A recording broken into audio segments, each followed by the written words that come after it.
their personalities, with their interesting opinions, views, everything, right?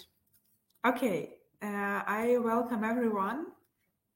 My name is Diana Galavany. I'm an NLT consultant in Linguist Company, and I'm very proud to be a representative of National Geographic Learning in Ukraine.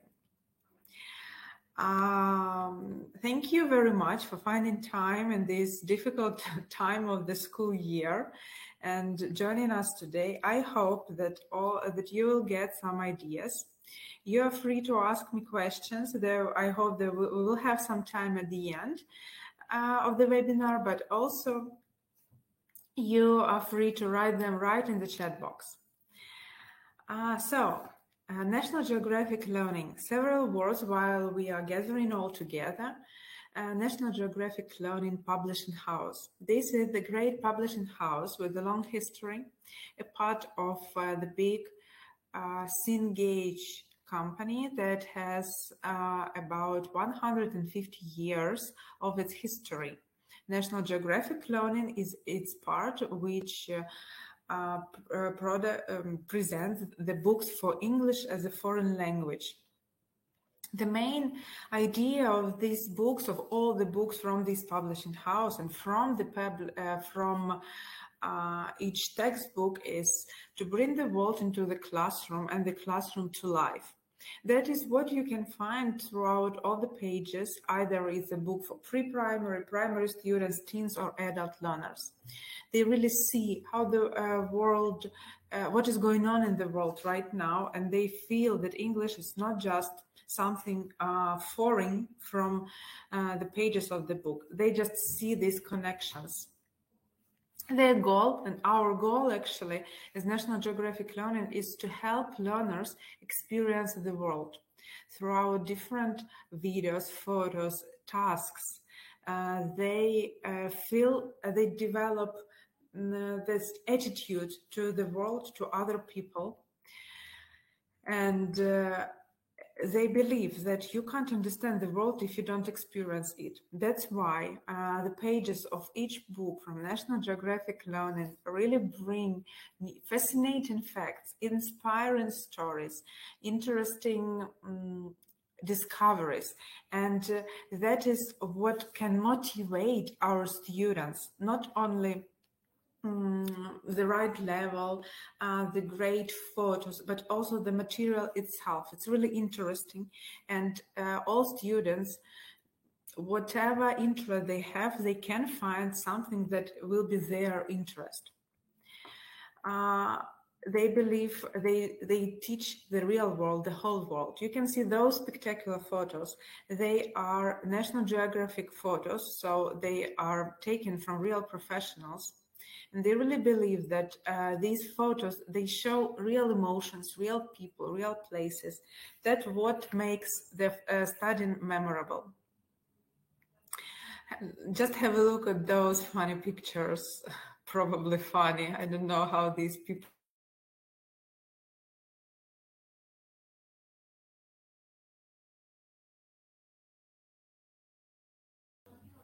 Something has just happened with the camera. I hope now everything is fine.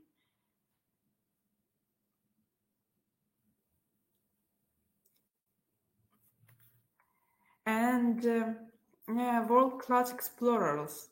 Not only, what about now? Is it okay now?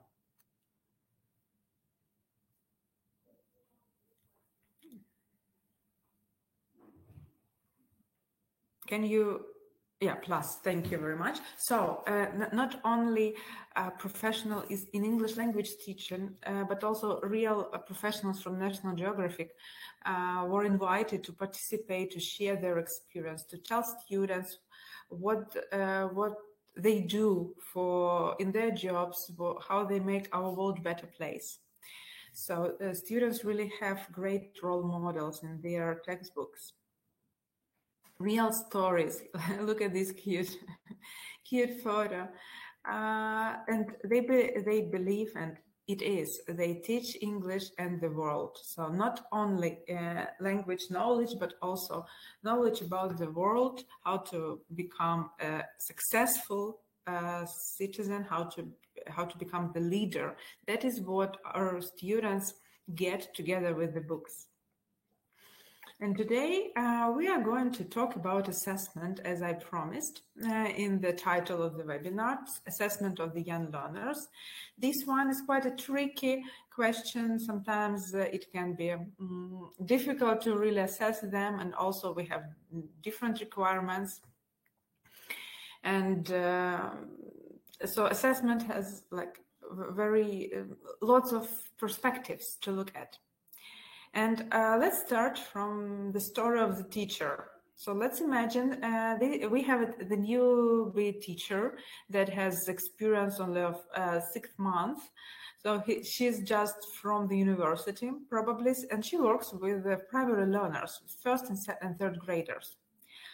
Let's create the name for this teacher, because we will meet her today throughout the webinar. So the first name that is in the chat box will be our teacher's name. So let's work together. Okay, Valentina Denisuk. Let it be Mrs. Valentina. Why not? Right? Okay, so Mrs. Valentina has this experience, very little experience. She works with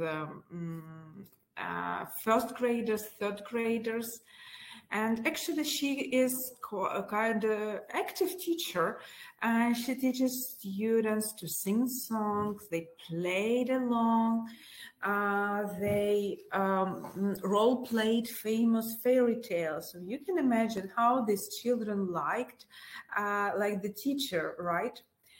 Of course, they have their workbooks, their student books, and all together they did all exercises. The children weren't very probably independent. They couldn't do by themselves, so they work all together, the class. Actually, no individual work, like group work, peer work, everything like that. So you can imagine this funny story, funny teacher, great lessons, full of emotions, full of role-playing, singing, maybe chanting, telling the poems. But here comes the end of the term, and the task was to have a test. And what happened? Mrs. Valentina found out that most of the children failed mid-year test, and actually the half of the class even didn't finish it. They just didn't understand what is going on. When they have this paper with some words and they just said it's boring, they want to role play one more fairy tale, they just refuse doing that. So that is a problem. Let's just try to come up with ideas why this has happened. So the 5 months of the studying was great. 4 months of the studying was great, with role playing with children, but then children just failed tests, even third graders.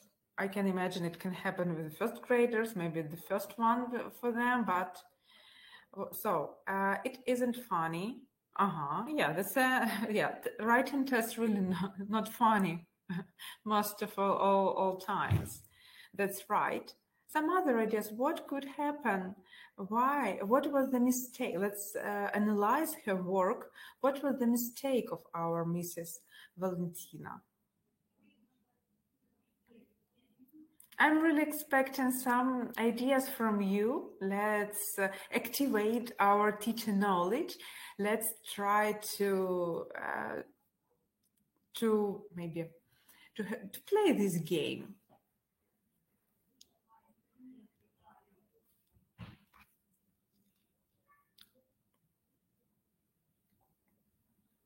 Tests shouldn't be something new to the student, Vasil. Yes, that's right. I agree with you here. Boring lessons, right. So they had fun throughout the class and they even didn't know anything about the text. And now the teacher or maybe the administration has this demand. Okay, the outcome should be at the end of the course. Teacher had to plan what university must teach global citizen skills knowledge, be ready for the new education. Yeah, that's true. I agree with you here, Victoria. Different format. Yes, they can't work alone. That's right. Great. Thank you very much. So we are on the same track together. That's right. So you see this problem. So let's make some exercise always should be checked. Lack of motivation, right? They just didn't understand why they had to write this test. We want to play, we want to sing. Why? What happened? I even can imagine this class with children full of tears even. Right. Great, thank you. Your participation is very valuable. So what recommendations can we give to our Mrs. Valentina? First of all, that as it was mentioned by you, the testing should mirror learning. Teaching and learning should dictate the form of timing and timing of assessment. It doesn't mean that we have to teach students only to complete tests, but we have to make it the whole system. The way we learn students, that is what should be checked. That's right. The next one. The age, the tests, they should be, of course, age appropriate. The teacher didn't make the pupils interested in the problem. That's right. Can you imagine the test looked like something like the upper picture? Choose A or B. It, a pen. What? Why? I'm only 6 years old. I have maybe teddy bear in my school bag. What do you want from me? Right? So for children, according to their psychology, they have this type of thinking when they need to be very specific, they need to get very specific tasks. It's better when these tasks have illustration. It's better when they have only one problem at a time, right? And let's look at this second test. It seems to me a bit better because here they have the pictures and actually short dialogue about the picture, so they just have to look and respond correctly. And of course, every students will be able to do that if they've done the similar activity throughout their studying. First it was together with the teacher, then it was maybe individual for homework or for individual work, and only after that we can demand it from our students. All right. Okay. Some more examples of better tests than rather A-B options. Again, here is something like pictures and words, and students just need to tick across the words that they see in the picture. So they have a good something to look at. It's not, it's very clear, right? And the vocabulary should be only the one that student has studied. Don't try to make it a bit more complicated and believe that they will be able to do that, right? I believe that tests for primary students should be even maybe a bit easier than the tasks in the home in their work. So we can challenge them, we can push them, but when we test them, it's better to build these very familiar circumstances and make sure children feel safe, right? Yeah, pupils should be accustomed to the test during the semester. That's right, Tatiana. We should take part in their studying. Yes, you are right, Irina. We don't just throw them those texts. Great. And of course, contribute to learning. When we make tests, when we try, not even tests, when we try to assess students, and this is much bigger than just writing the text. We need to understand for us, first of all, what it gives a student, a parent, a teacher. So if I'm a teacher, this testing, why I need that? I want to check my students' knowledge, and for what I need to do that, right? Do I want to check only vocabulary, or how they can use this vocabulary in their real life situation? That is different type of tasks. If I want to check the vocabulary, some picture like in the previous slide would be all right, just tick something. But if I want to check if my students can use this vocabulary in their real life, it's better to have some conversation maybe, or dialogue, or maybe short writing task. But of course, it's not just out of blue, right? It should be prepared before.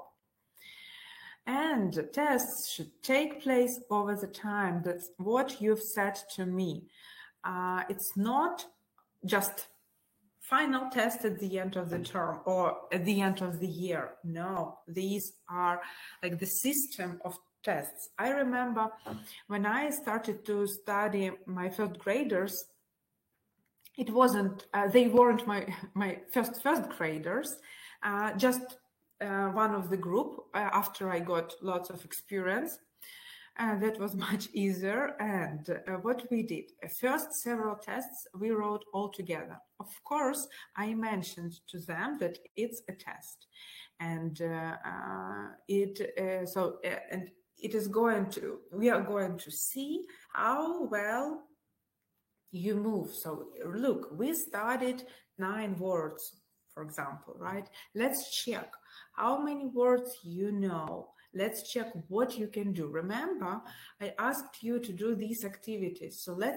So show me how well can you do that. So this kind of motivation, it's so I'm showing the student this test is not something that they don't understand why. It's just to see, and then I can use it for planning my further lessons. And what we did it all together. I just gave them the whole procedure, what they need to look at, when they need to start working, so they don't need to hurry up, how neat they should be. And we did together several tasks, and only one, for example, number 6, there were 5 pictures, and only picture number 6, that was something that they had to do by themselves. By that, they felt much safer, and by the end of the term, we actually didn't have those problems. That was quite okay for them to complete the test. They knew, because of my feedback, because of my motivation before text, they knew that this is something that just helps them, just like checking point, but it's through the conversation, right? And now they were prepared for these mid-year tests. So in case we have studied those simple things, in this case of our Mrs. Valentina, who played and sang songs with the students, who role-played famous tales, who didn't give them work individually, didn't let them because maybe she didn't know how, or they weren't ready for that. So how would, what should she do better? How to assess students in this case? What about associations with some during, just one second. What about associations with something during doing them? It could be system of starting. Yeah, that's right. So when we have maybe a signal, or when they put the card of exclamation point of some funny face, it means that this is the text, right? So this is like a signal. So now I have to show my best. Yeah, and we teach students not to be afraid, because what happened with, I don't know what about you, but with me it happened all the time at the university, until maybe year 4. after I had like bunch of examinations. I just felt stress. I had all like stress relieved pills that there were in my house.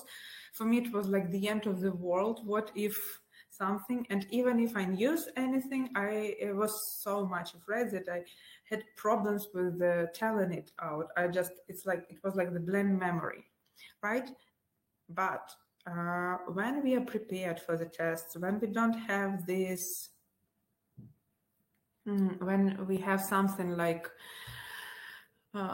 understanding that the test is not everything, right? And it's not something that we should be punished for. It's something that just helps us. This is totally new attitude. And that is actually what our new school is trying to implement, to teach teachers and to teach students that assessment is not something strict. It's just like the guideline that helps us to move to better results, right? So how to assess students in this very case?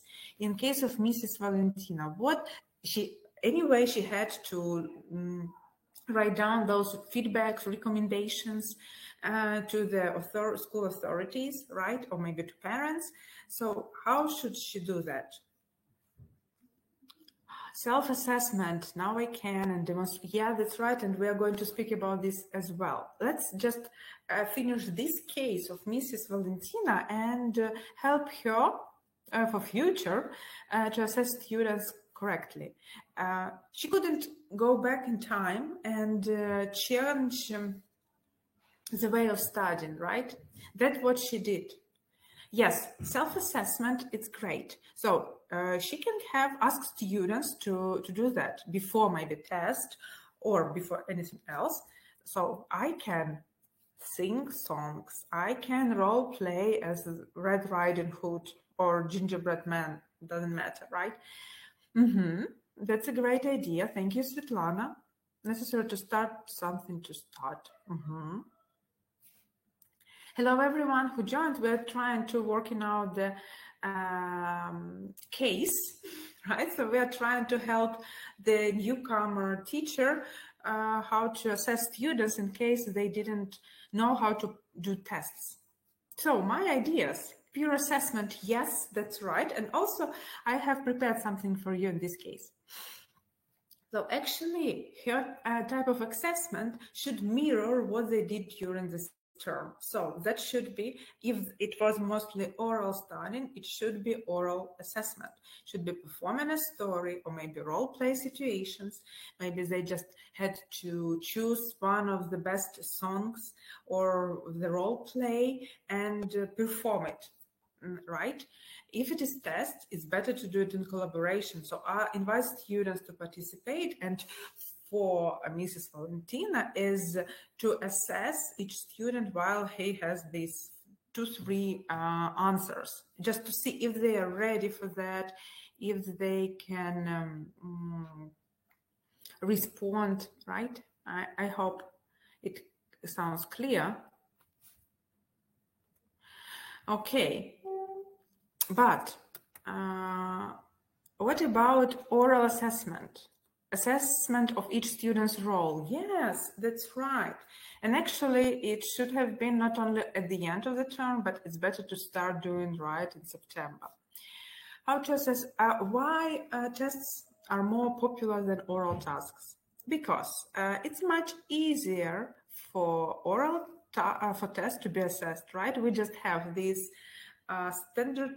standardized blank, right? We know that this is right, this is wrong. We can get 5 out of 5 correct answers, 20 out of 20, 15 out of 20, and we can correspond it with the levels. So it's quite easy and understandable for everyone. So we just see the numbers, and it makes us adults be more sure that we have these correct answers. But if talking about oral assessment, here lots of researchers, and I think you know that also, and you have it in your school the same, they just suggest having this oral language checklist. It means that you just need to analyze what your students can do, or maybe you use the program to understand what students can do. According to criteria, right, Alina? Here we have these suggestions from Teaching Young Learners English book, for example, describing things, answer questions, expresses likes, dislikes, oral directions, uses greetings and farewells, uses present tense, uses past. So you see, this is a list of criteria, and it is done individually for the student, and it has different name and the scale. Most of the time, sometimes almost never, right? So you just you have this feedback, and this is actually what formative assessment is. You just see how, so you see like those criteria are like the final point, right? And you can see how students move to that.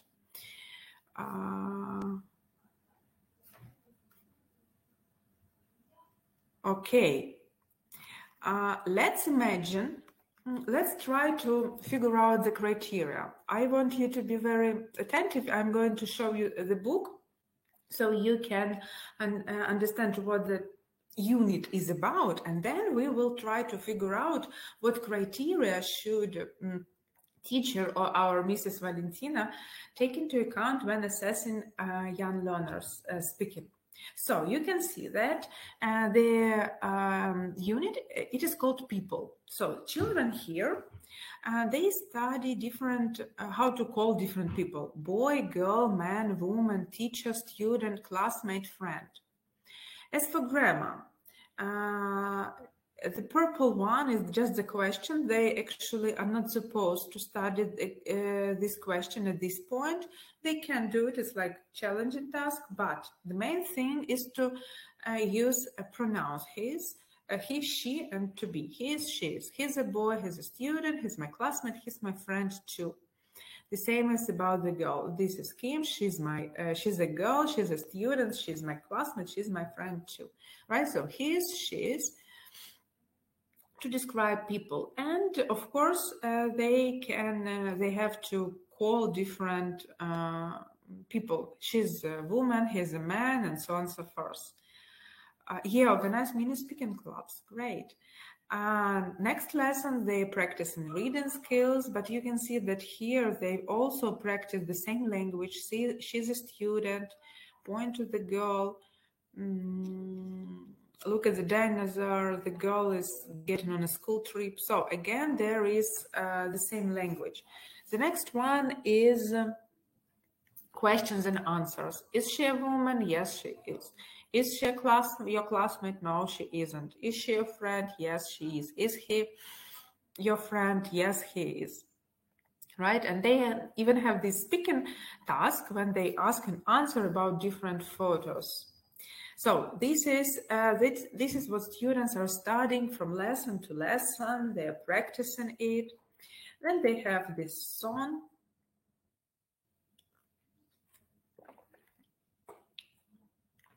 You can see that the song also reflects the same language. So they have lots of inputs and lots of actually out-takers of the target grammar and vocabulary. Again, this is Jack, he's my friend, he's my classmate too. Is he a brother? No, he isn't, and so on and so forth, right? Then there is a lesson for phonics.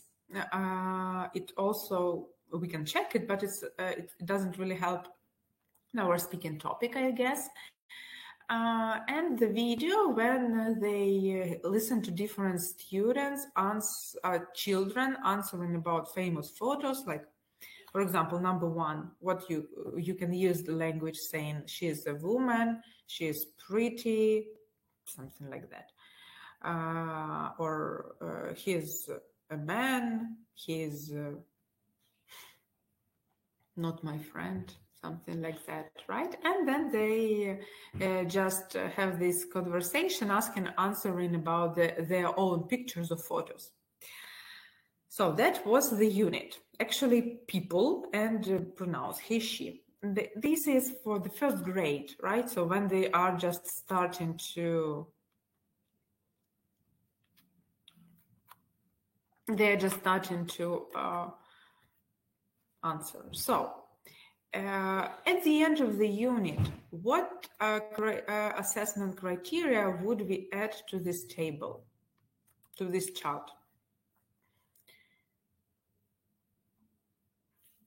Hello, everyone who joined. At the end of the unit, our teacher decided to have the oral test just to check how students can use the new language. What criteria would you add? Can use pronouns, yes. And for us, we understand that this is he, she, but we need to maybe to clarify it. Just it's not we, you. At this point, it's only he and she.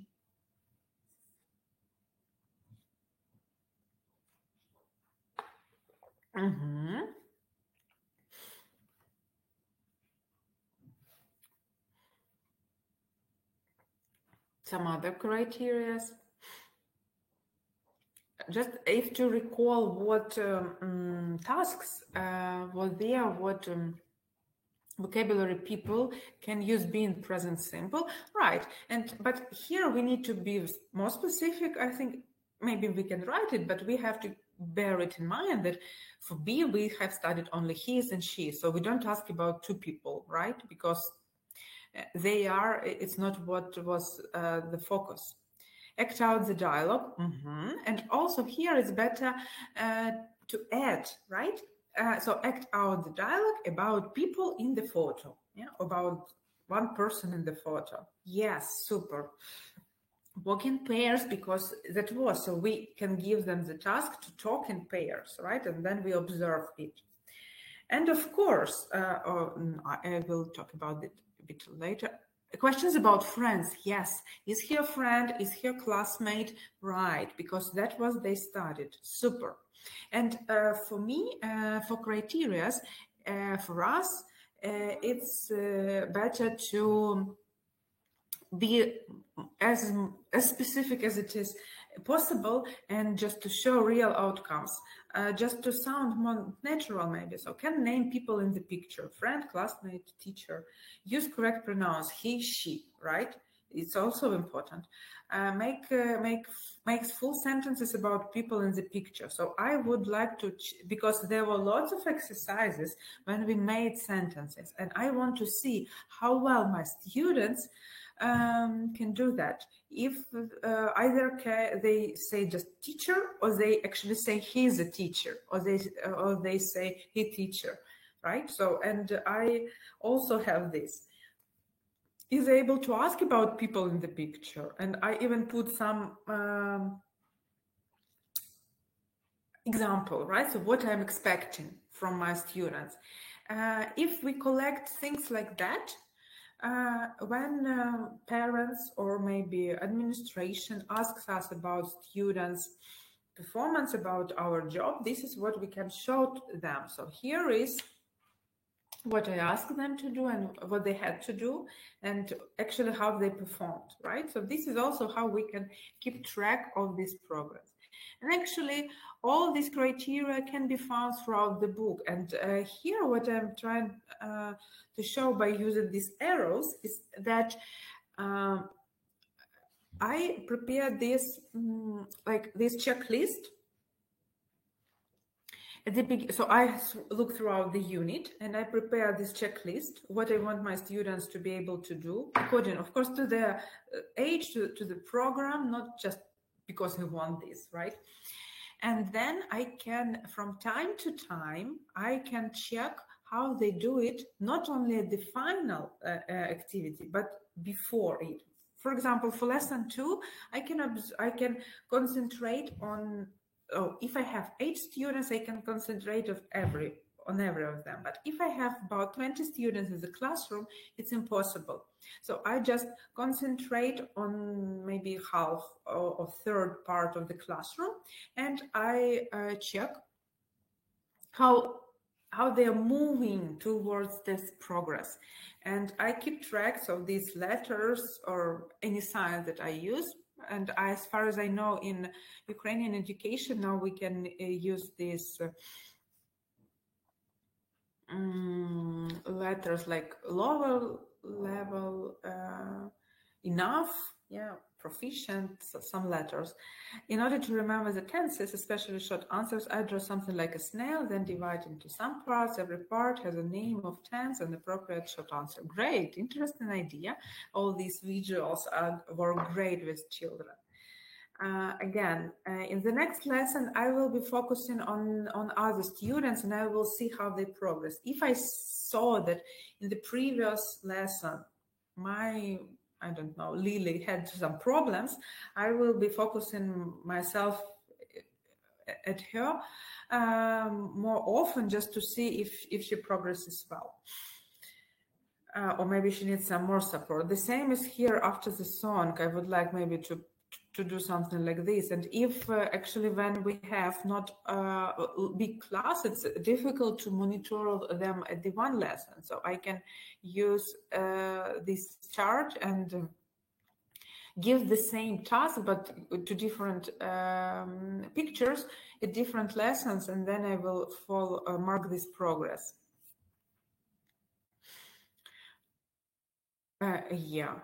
Now, let's talk a bit more about some terminology. What's the difference?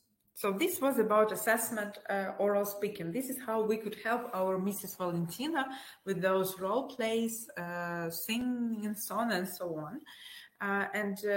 So what she should do is to prepare this checklist and use it, right? I think it's really helpful. But if we talk about testing and evaluation, how would you define these two words? What is different? Diagnostic speech habits.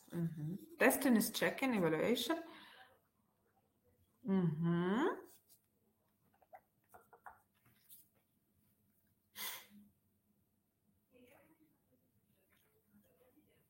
Is grading. Okay, nice try, actually. Which is broader, testing or evaluation?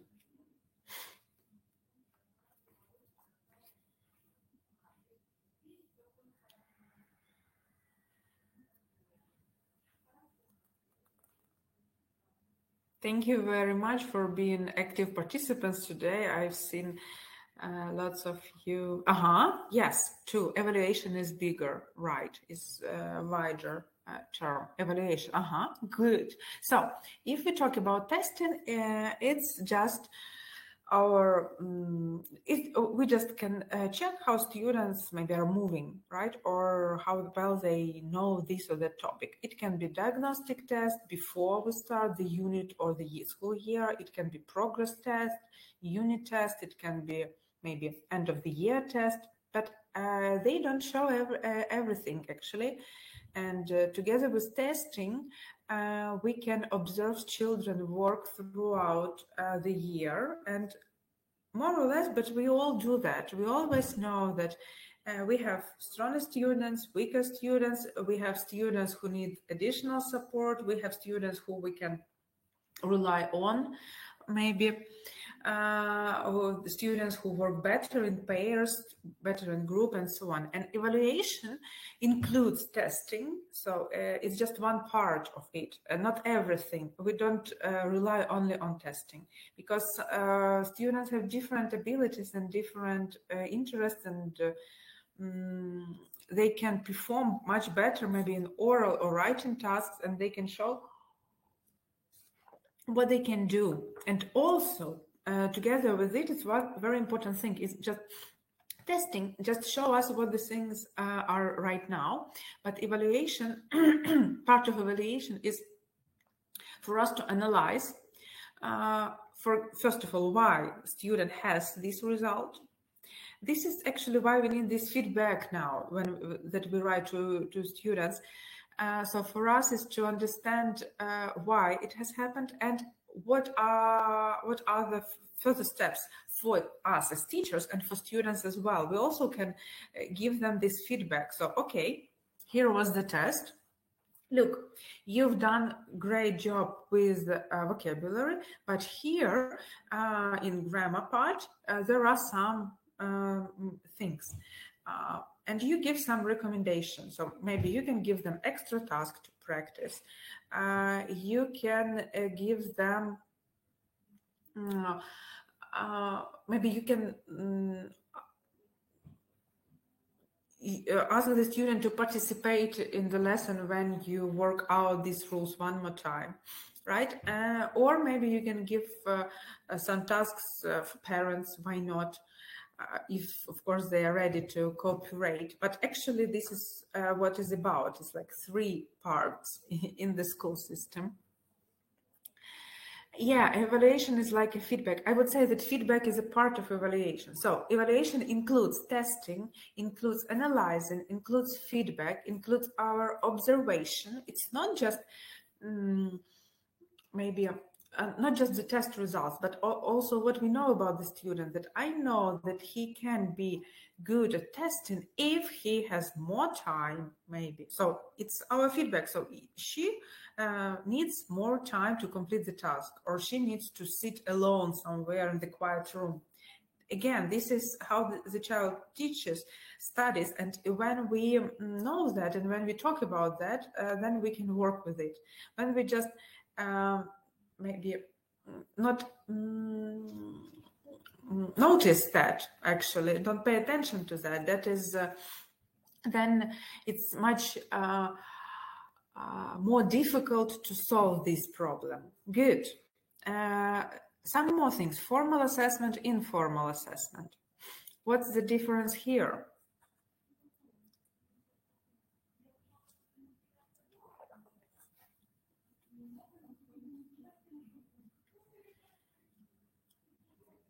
Maybe some examples.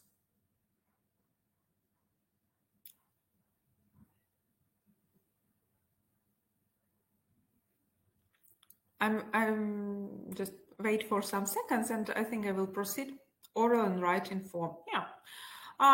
Actually, when we have this oral testing, right, it also formal assessment, when it has criteria, right, when it has so when we have clear task for the student, like talk about this picture, or make 7 sentences about the picture, or find the differences.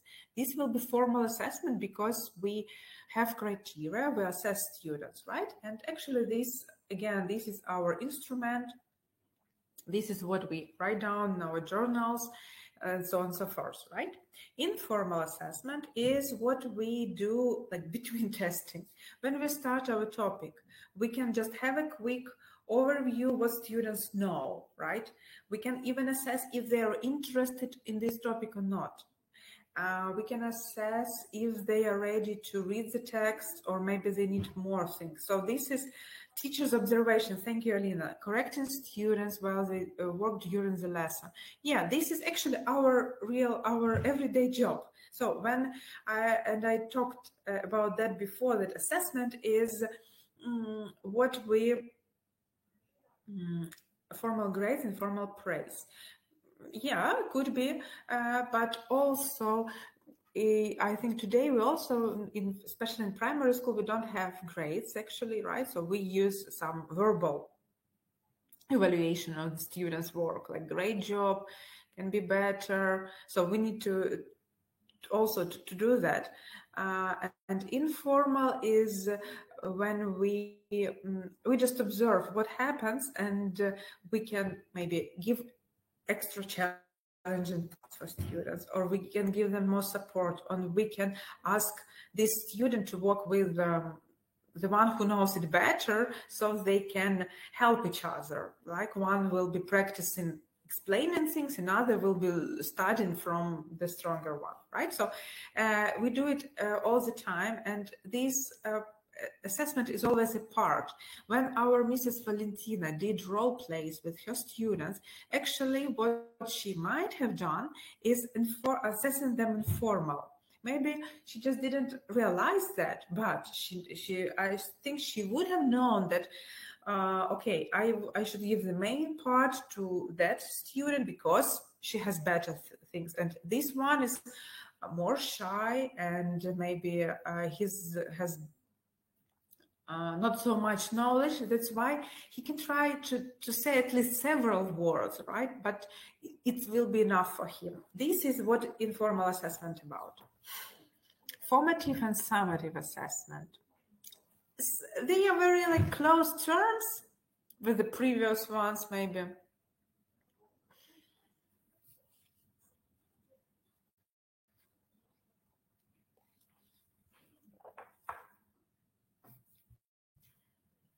The progress of collect information on the informative, I think you say. The process of collect information on the progress, Formative assessment goes together, so we check. For example, the student has written the test, and I see that one of my students, let's say Sergey, he has 10 out of 20 points. This is quite easy test according to check his vocabulary and grammar after maybe 2 units. So if I have this only 10 out of 20, this will be more like summative assessment, because I say what is the result of his work. So he knows 50% of the material. And formative assessment is when I analyze and I write some feedback and recommendations. So I will write, Sergey, great job, but please study the words, vocabulary. Next time you will have another text, right? So formative assessment means that we are looking at what students can do at this point, and we give them the direction how they can make it better. Usually you do it throughout the term, and when it ends, you have this summative assessment that when you just have to step back and to have a look what students actually can do. Of course, even after that, I would recommend to leave some feedback, to leave some comments, to help students, maybe to give them another try, especially with primary students. This is also one important thing, to give them, to give feedback in order to help them be better.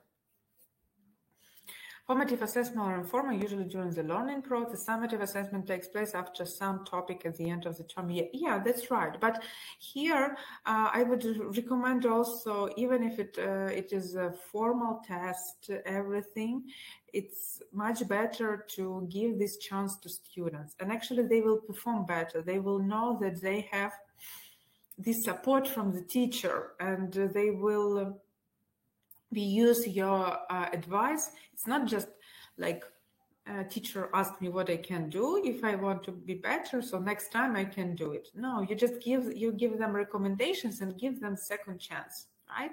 And this is a part of formative assessment as well. What do we assess?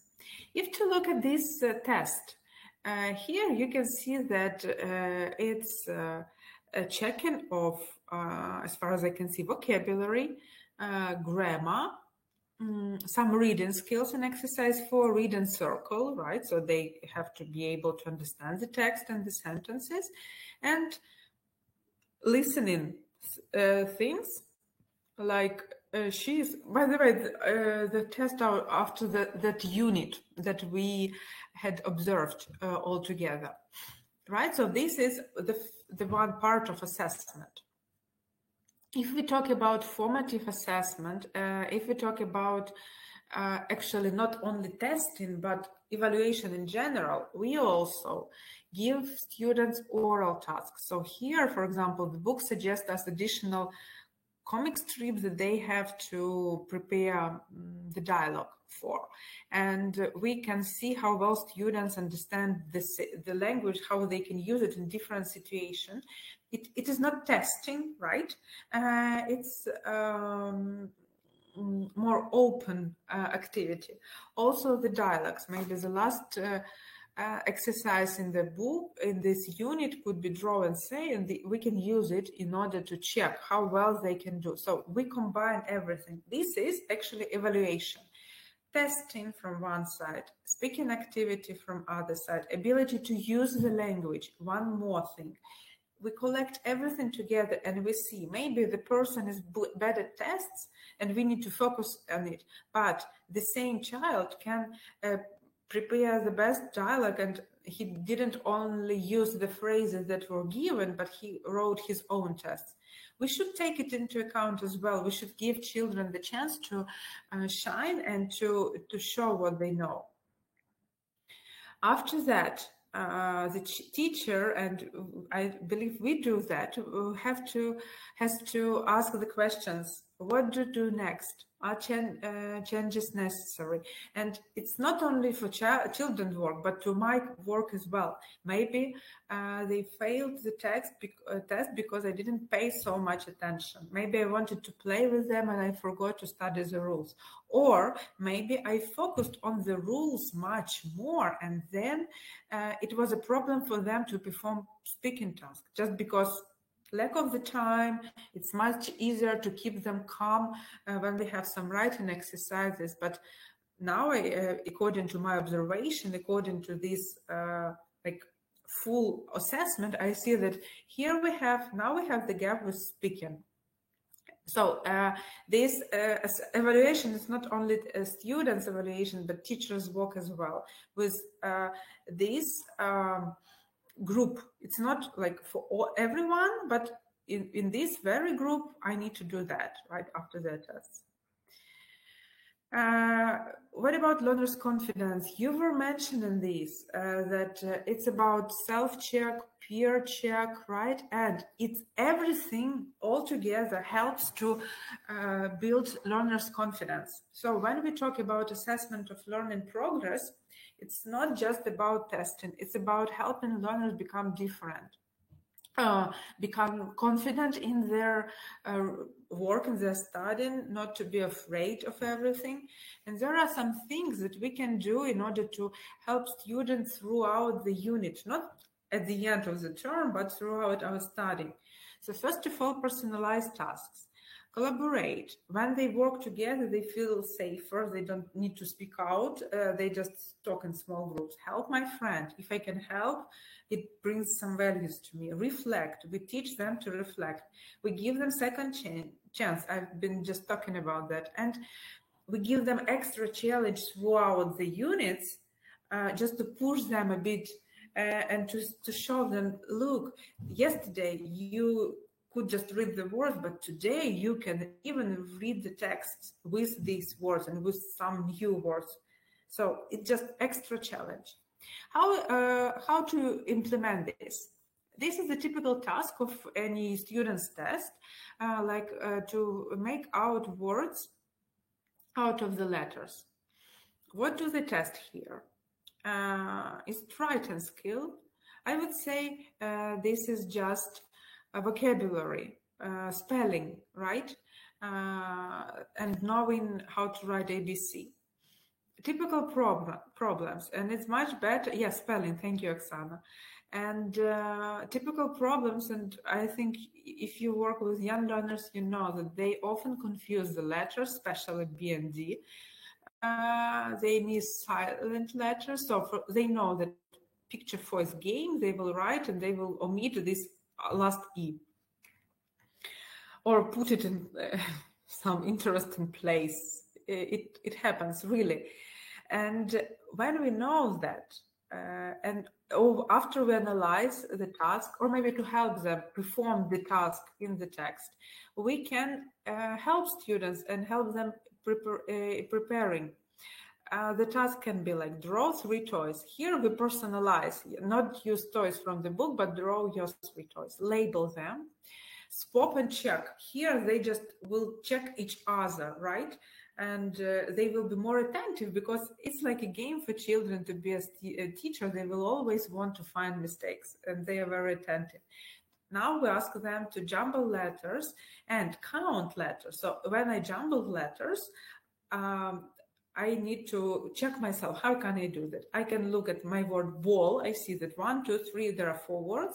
Now I look at my jumbling order and I check if it is 4, 3 words. Okay, that something must be missing. Then maybe you can ask, now ask me, I can help you. It's difficult for small children to be able to correct themselves, but at least we teach them to reflect. And when they do the test, we also remind them, remember when you did your task, how difficult it was. When you do the test, also, please do that. Share with a friend, extra challenge, collaboration, one more time. And when we do that throughout the tasks, when we just studying, when we're preparing before much longer before the test, we help them to build correct attitude. It's not something unbelievable. It's a normal thing. It's part of our studying. Another task is like listening circle. Here we just practice how they well understand vocabulary and if they can understand the context. First of all, they are in a hurry. They can choose the first letter they hear, the first word they hear. That's always happens. Or they don't read the questions. And again, we give them those tasks. For example, before we start doing an activity, collaboration, discuss the photo, work with your friend and name things that you can see in the photos. Read the questions and name both options. We can even do this all together, even with options, to help them be attentive, to help them focus on the task. And they do it together. So student A, read the question, student B, name options, swap roles, or just do it like this. After listening, again, read the answer and listen to your partner. So we will teach them to look at the sentences. This is how we can help students tackle these types of exercises. After that, read more challenging, maybe not for first graders, but for third, fourth graders, it can go.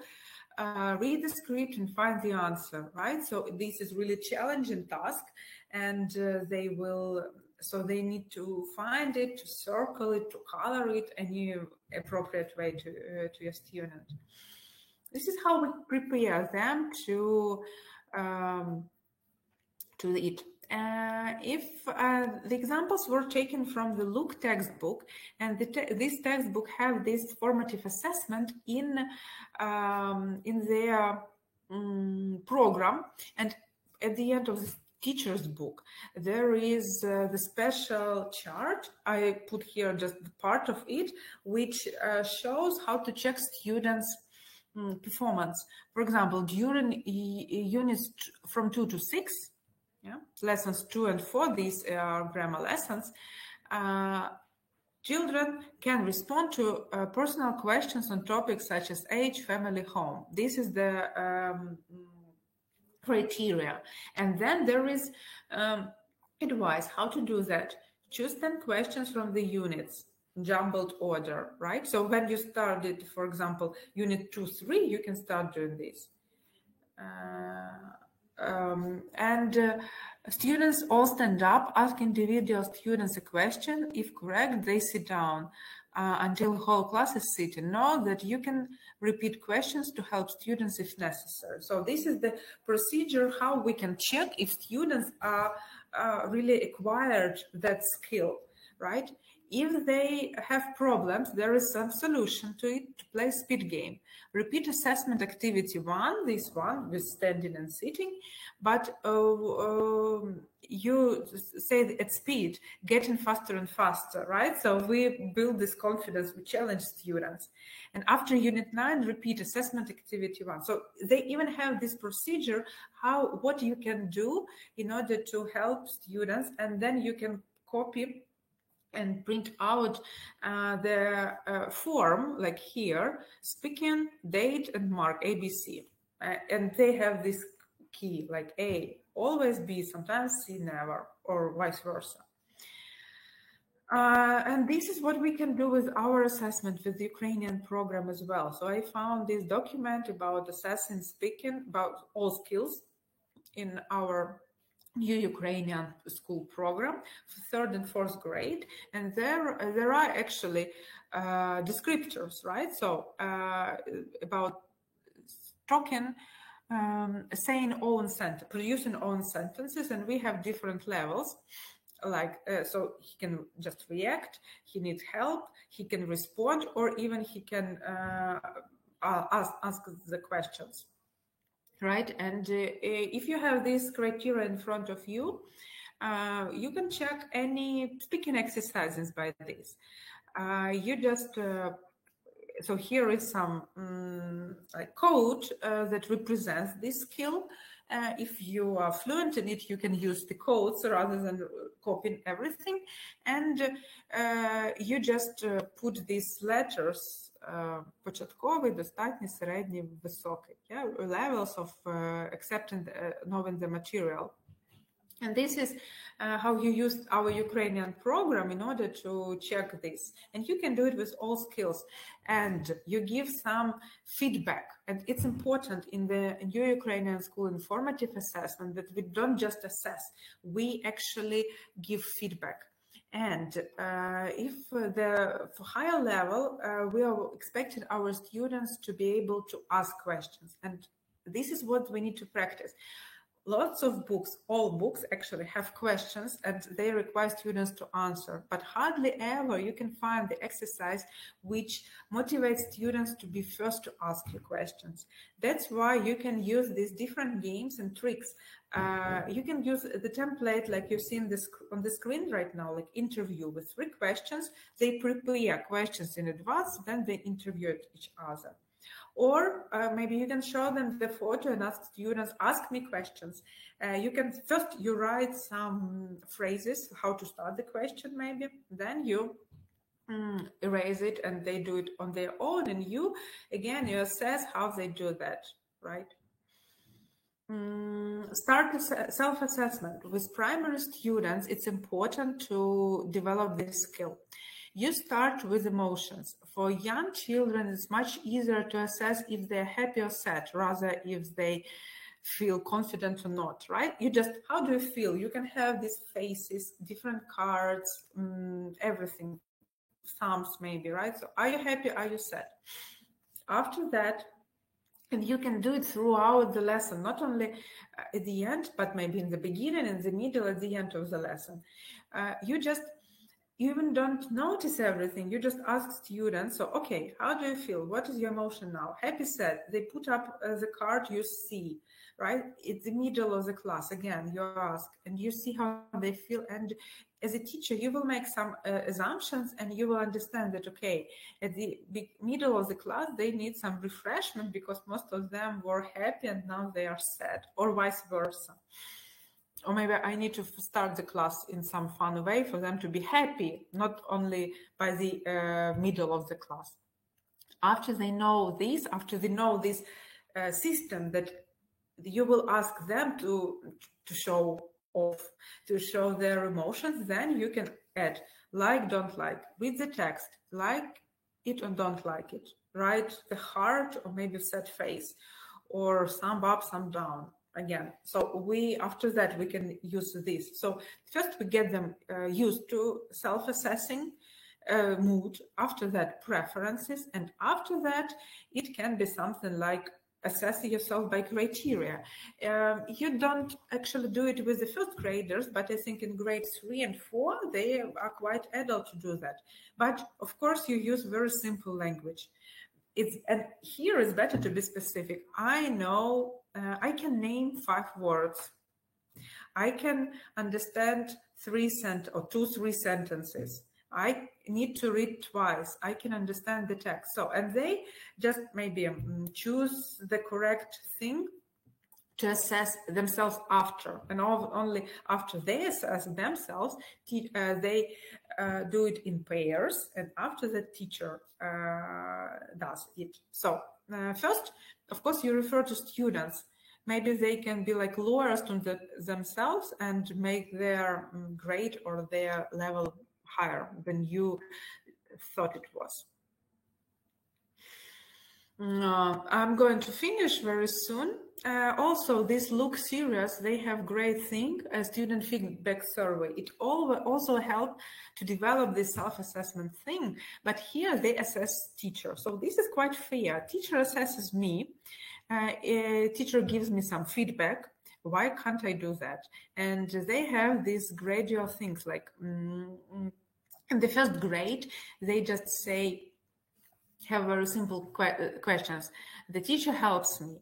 The teacher speaks loudly and clearly. This is what actually young children can understand from the lesson. And it gives you some information on how to be in the lesson. What is fun? What is not fun? When they move to grade 4, so in level 4, there are much more complicated. What do you enjoy? I like working by myself. How could class be better? Yeah, they are not ready to do it in the beginning. If you haven't ever done it, you don't expect your students to be able to give you some recommendations. But when you have this culture and when you ask for their opinion, they can do it, and sometimes it's really interesting things. And actually, this is what the book suggests. This series for primary learners, they have assessment and exam support incorporated in their teacher. You will get the lesson planner, teacher's book that gives all necessary requirements and suggestions how you can help students become more confident learners, how not to be afraid of the tests, and how to help them assess. All those recommendations actually from the webinar was taken from the teacher's book.